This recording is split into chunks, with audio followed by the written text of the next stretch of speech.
TV और मैं हूं आपके साथ मानवी ठाकुर। शुरुआत करते हैं आज की खास खबर। ग्वालियर में नवनिर्मित जिला एवं सत्र न्यायालय भवन का उद्घाटन हो गया है। मध्य प्रदेश उच्च न्यायालय के द्वारा राज्यपाल मंगूभाई पटेल के मुख्य आतिथ्य में भव्य उद्घाटन समारोह आयोजित हुआ।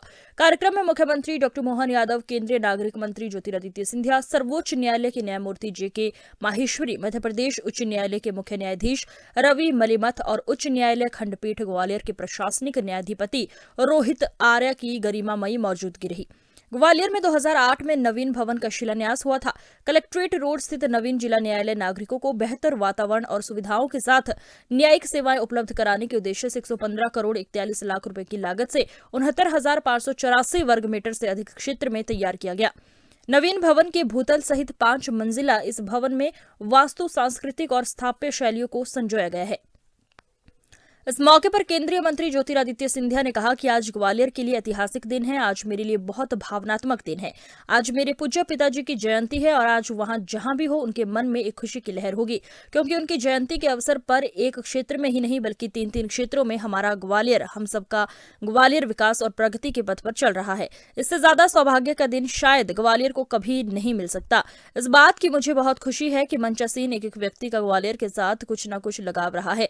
कार्यक्रम के मंच पर सिर्फ एक ही व्यक्ति है जिनका सीधे सीधे ग्वालियर से कोई संबंध नहीं है, वह राज्यपाल महोदय है, लेकिन मेरा व्यक्तिगत उनके साथ संबंध है क्योंकि मैं गुजरात का दामाद हूं। ग्वालियर की न्याय की प्रक्रिया 150 वर्ष से ज्यादा पुरानी रही है। माधव महाराज द्वितीय के समय में उन्होंने दरबार पॉलिसी निकाली थी। वह 12 वॉल्यूम की किताब है। हर एक शासक के लिए, हर एक मंत्री के लिए, हर एक न्यायाधीश के लिए, हर एक रेवेन्यू कलेक्टर के लिए राज्य और स्टेट और न्याय के आधार पर कैसे चलाया जाना चाहिए, उस दरबार पॉलिसी के तहत पहले न्याय की प्रक्रिया समूचे ग्वालियर स्टेट में, ग्वालियर से लेकर मालवा अंचल राजस्थान की झालावाड़ पूर्ण रूप से ग्वालियर स्टेट के अधीन क्रियान्वयन की गई है। उनके साथ उनके पुत्र मेरे दादा जीवाजी राव महाराज ने सन 1938 में ग्वालियर की हाईकोर्ट की बिल्डिंग का लोकार्पण किया था। शिक्षा जगत में हमारे ग्वालियर नहीं, मध्य प्रदेश की आन बान और शान Madhav institute of technology sciences, उस MITS को केवल एक नया अकादमिक बिल्डिंग केवल नहीं, लेकिन डीम्ड यूनिवर्सिटी स्टेटस आज के दिवस पर MITS को मिलने जा रहा है मेरे भाई और बहनों। और अगर शिक्षा जगत से हम जाएं अधोसंरचना की तरफ, आज प्रधानमंत्री जी, राज्यपाल महोदय और मुख्यमंत्री जी के द्वारा ग्वालियर का ऐतिहासिक नवीन हवाई अड्डा 2,50,000 स्क्वायर फुट का 16 महीने के अवधि में ग्वालियर की संस्कार और संस्कृति को पूर्ण रूप से धारण करके रिकॉर्ड टाइम में 500 करोड़ रुपए का हवाई अड्डा का लोकार्पण भी हुआ है मेरे भाई और बहनों। और पूरी विनम्रता से मैं कहना चाहता हूं, आज मेरे लिए राज्यपाल महोदय, मुख्यमंत्री महोदय, हमारे समस्त सुप्रीम कोर्ट और हाई कोर्ट के जस्टिस साहब, मेरे लिए एक भावनात्मक दिन भी है क्योंकि आज मेरे पूज्य पिताजी की जयंती भी है। और आज वो जहां भी हो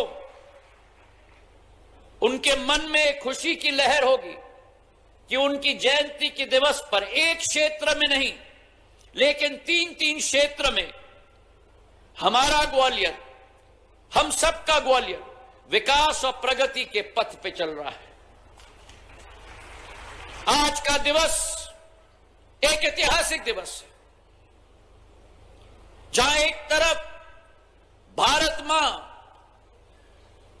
अपने अमृत काल में प्रवेश कर चुकी है, उसी अमृत काल के दिवस पर, वर्ष पर ग्वालियर में एक ऐतिहासिक कदम, इस नया जिला न्यायालय परिसर का लोकार्पण हमारे प्रदेश और देश के नवरत्नों के आधार पर हो रहा है।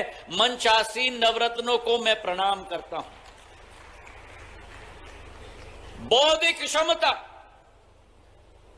न्याय की क्षमता, शासन की क्षमता और उसके ऊपर प्रजातंत्र की प्रणाली के सर्वोच्च पद पर आसीन मध्य प्रदेश के लिए हमारे राज्यपाल महोदय सभी के सभी हम सबके समक्ष एक ही मंच पर आसीन हैं। इससे ज्यादा सौभाग्य का दिन शायद ग्वालियर को न मिल पाए। और इस बात की भी मुझे खुशी है कि मंच आसीन एक एक व्यक्ति का ग्वालियर के साथ कुछ न कुछ लगाव रहा है। आपने उद्बोधन में सुना, केवल एक व्यक्ति इस मंच पर हैं जिनका सीधा सीधा ग्वालियर के साथ या मध्य प्रदेश के साथ संबंध न हो, हमारे राज्यपाल महोदय। लेकिन मेरा व्यक्तिगत संबंध इनके साथ है क्योंकि मैं तो गुजरात का दामाद हूं।